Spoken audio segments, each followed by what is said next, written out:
What's up, nerds? Senior Nerd John coming to you to discuss a fan favorite character of mine from Star Wars, Boba Fett. We all know that Boba Fett was resurrected in The Mandalorian, which was a huge moment for many of us that grew up on the original trilogy. Which is kind of crazy when you think about it though, because Boba Fett had less than 6 minutes of screen time in the entire original trilogy, and only spoke 4. Yes, 4 lines of dialogue in the original trilogy. Despite all of that, Boba Fett was a fan favorite for going on 41 years now. So how did this essentially extra on set become the cult favorite?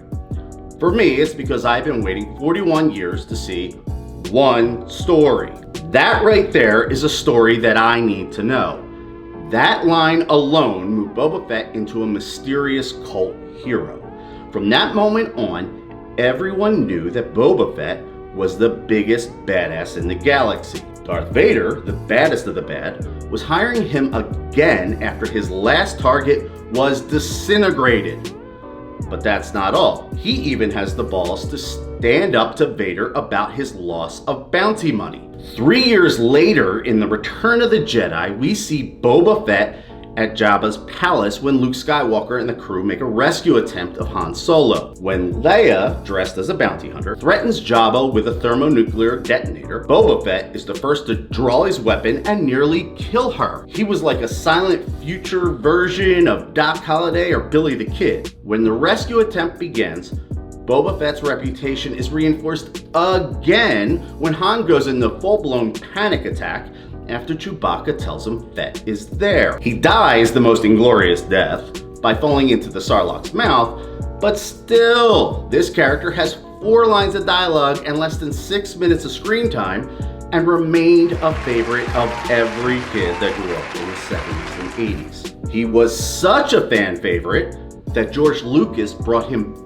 back for the prequels in Attack of the Clones. We learned that Boba is a clone of Jango Fett, a very skilled bounty hunter and the source material for the clone army, but unfortunately for Jango, he wasn't skilled enough to survive the arrival of the Jedi, and Boba watched Mace Windu behead his father. So tell me why, with all of the projects and ideas floating out there, we don't have a movie or show that tells us how Boba Fett went from a child holding his father's helmet after he was beheaded to the most feared bounty hunter in the entire galaxy. Give us fans of the character the dark, gritty tale of a young Boba learning the ropes as an orphan and finding his way to survive in the dark underworld between the prequel and the original trilogy.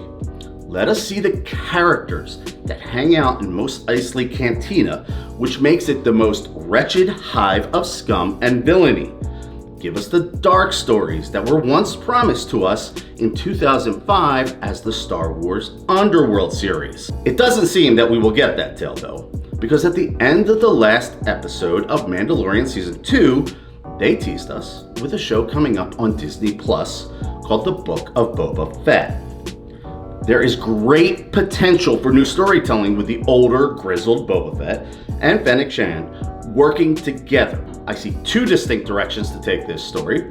One is that Boba and Fennec take over the underworld business of the Hutts, allowing us to see the galaxy through the eyes of the underworld. Or we see that Boba Fett and Fennec Shand have scores to settle throughout the galaxy, and they work in tandem as anti-heroes, clearing the true villains off the books. While either option can provide us with an interesting introduction into new parts of the galaxy and new characters, Admiral Thrawn perhaps, or old favorite characters, Lando maybe, I want grit. I want morally ambiguous, selfish characters that put credits before people. I want smugglers, bounty hunters, and most of all, I don't want to see a Skywalker. If there is a Jedi to see, make it one we don't know. Perhaps the Knights of Ren make an appearance without Kylo. Maybe we see or hear stories of the First Order appearing and Boba Fett plays a role in financing or smuggling goods for them. Whatever they do, make it in the gray areas between the Empire and the Rebels. I think we see that with Loki, that the audience is there for a morally ambiguous character, so let's give the audience what we want. So, Jon Favreau and Dave Filoni, if you are watching, give us old guys the gritty, dark tales outside of the Rebels and Empire. Show us why Darth Vader, the biggest bad guy in the galaxy, needed bounty hunters, and remind us that Boba Fett is the best of the best.